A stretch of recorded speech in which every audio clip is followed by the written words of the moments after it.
Scooty सवार बदमाशों ने फ्लाईओवर पर पिस्तौल तानकर मुनीम से 64 लाख लूट। जनपद हापुड़ में कोतवाली पिलखुवा क्षेत्र के फ्लाईओवर पर शनिवार शाम बेखौफ बदमाशों ने कारोबारी से पिस्तौल दिखाकर एक मुनीम से 64 लाख रुपये लूट लिए।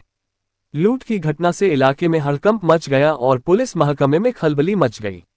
जानकारी के अनुसार राजस्थान के सीकर क्षेत्र निवासी राकेश ने पुलिस को दी तहरीर में बताया, वह राजस्थान से दिल्ली की ओर मोटरसाइकिल से जा रहा था। उसके पास एक बैग में रखी 64 लाख रुपए की नकदी थी, जो उसने हापुड़ के एक बैंक से निकाली थी। राकेश एक आढ़त पर मुनीम का कार्य करता है और गेहूं, चावल व खल से जुड़े कारोबार के सिलसिले में ये रकम लेकर जा रहा था। पीड़ित के अनुसार जैसे ही वह फ्लाईओवर पर पहुंचा, स्कूटी पर सवार 3 युवकों ने उसे ओवरटेक कर घेर लिया। पीड़ित का आरोप है कि बदमाशों ने पिस्तौल तानकर उसे रोक लिया और खौफ का माहौल बनाते हुए बैग से पूरी नकदी निकाल ली। वारदात को अंजाम देने के बाद आरोपी तेज रफ्तार में फरार हो गए।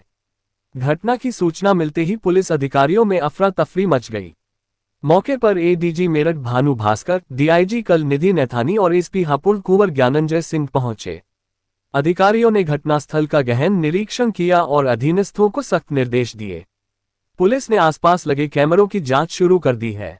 हाईवे और संदिग्ध मार्गों पर नाकाबंदी कराई गई है। जनपद की 8 टीम इस लूट के खुलासे में लगाई गई हैं। बुलंदशहर और गाजियाबाद जनपद को भी हाई अलर्ट पर रखा गया है। एडीजी भानु भास्कर ने बताया कि घटना बेहद गंभीर है। सीसीटीवी फुटेज खंगाले जा रहे हैं और बदमाशों की पहचान कर जल्द गिरफ्तारी की जाएगी। इलाके में गश्त बढ़ा दी गई है ताकि दोबारा ऐसी लूट हुई है। क्या जानकारी प्राप्त हुई आपको? अभी यहाँ पे हम लोग डीआईजी रेंज साहब और एडिशनल एसपी हापुड़ और सारी टीम यहाँ पे है। जानकारी ये प्राप्त हुई है लगभग 3:30 से 4 बजे के बीच में। यहाँ पे एक व्यवसायी है और वो व्यवसायी दिल्ली के व्यवसायी हैं।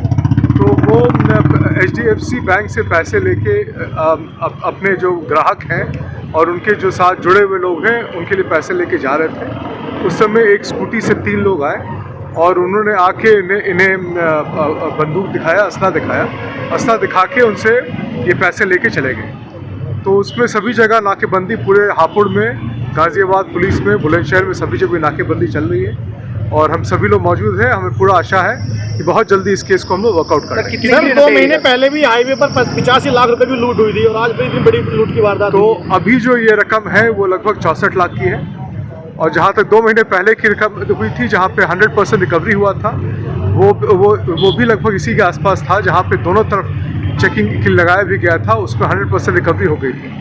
तो दोनों जो घटनाएं हैं वो अलग अलग घटनाएं हैं, लेकिन घटना स्थल मोरलेस एक ही जगह पे है।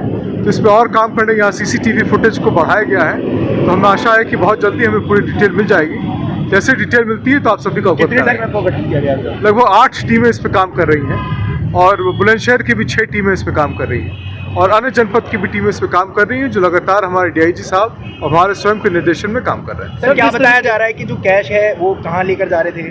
वो पैसा जो अभी बताया जा रहे हैं प्रामा फेसी, उसको लेके वो जा रहे थे दिल्ली और फिर वहाँ से फिर वो अपने सभी ग्राहकों को, जितने व्यवसायी हैं उनको देने काम था। सर जिस तरीके से 85 लाख रुपए की लूट पहले भी हुई थी और अभी भी लूट हुई है, तो पुलिस पॉइंट यहाँ पर होना चाहिए, पुलिस की गश्त बढ़नी चाहिए थी, लेकिन पुलिस यहाँ गश्त नहीं कर रही, लगातार लूट की वारदातें सभी जो पहला घटना हुआ था उसमें 100% रिकवरी है।